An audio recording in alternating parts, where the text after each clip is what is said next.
And a new coverage, this is on the lawsuit challenging Iowa's new hemp laws. For the first time tonight, we're hearing from both Governor Reynolds and also one of the businesses that's behind the lawsuit.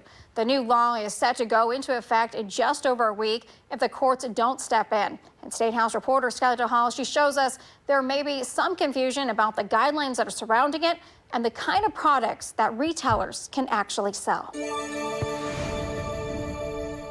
Climbing Kites, which is an Iowa-based company that makes THC-infused drinks like these, is now suing the state over Iowa's new hemp law, but not because of the new regulations and limits on THC. Instead, they have a problem with the Iowa Department of Health and Human Services' new guidance, which they claim is the department's own interpretation of the law. We wanted careful regulation, but we didn't want to shut the industry down. And I worked with legislators on both sides of the aisle, and I know what we agreed to, and I know what the bill said, and the way the bill is being enforced is not what legislators intended when they passed it. The law limits THC in consumable hemp products to 4 milligrams per serving and 10 milligrams per container. But Climbing Kites and Field Day Brewing want the courts to block it, claiming HHS is misinterpreting lawmakers' intent and what classifies as a container. All of the legislators we worked with understood that a can certainly is a container, and that we would have multiple servings in a can, and it would be up to 10 milligrams per container, but it wasn't intended to restrict cans to 4 milligrams as a cap. Hemp was first decriminalized under Congress's 2018 Farm Bill and the Iowa Hemp Act of 2019. In 2020, Iowa's consumable hemp law set the THC potency limit to 0.3%. It was never designed to have a toxic, to be intoxicating. That was never, ever the purpose. It was another commodity for farmers, was the intent of the bill.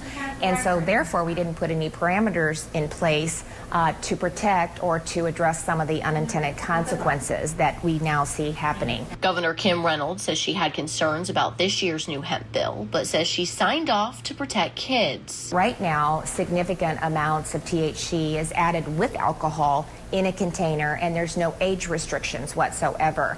And so my fear is just the impact that it has, the unintended consequences, the impact that it would have on children. But Iowa's Alcoholic Beverages Division says it's already illegal for businesses to mix alcohol with THC. We haven't found any retailers breaking that law, and we did reach out to the governor's office for clarification on Reynolds' comments, but haven't heard back. We have not heard a single company or restaurant or retailer mixing alcohol with THC. It is currently illegal, and if any stores did that, we would pull our product from them.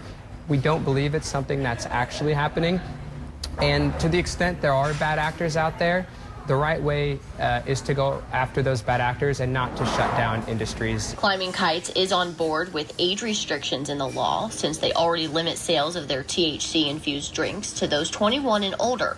But they say if the court doesn't step in to get the other issues sorted, they'll be moving their company out of state to avoid criminal charges. In Des Moines, Skylar Hall reporting.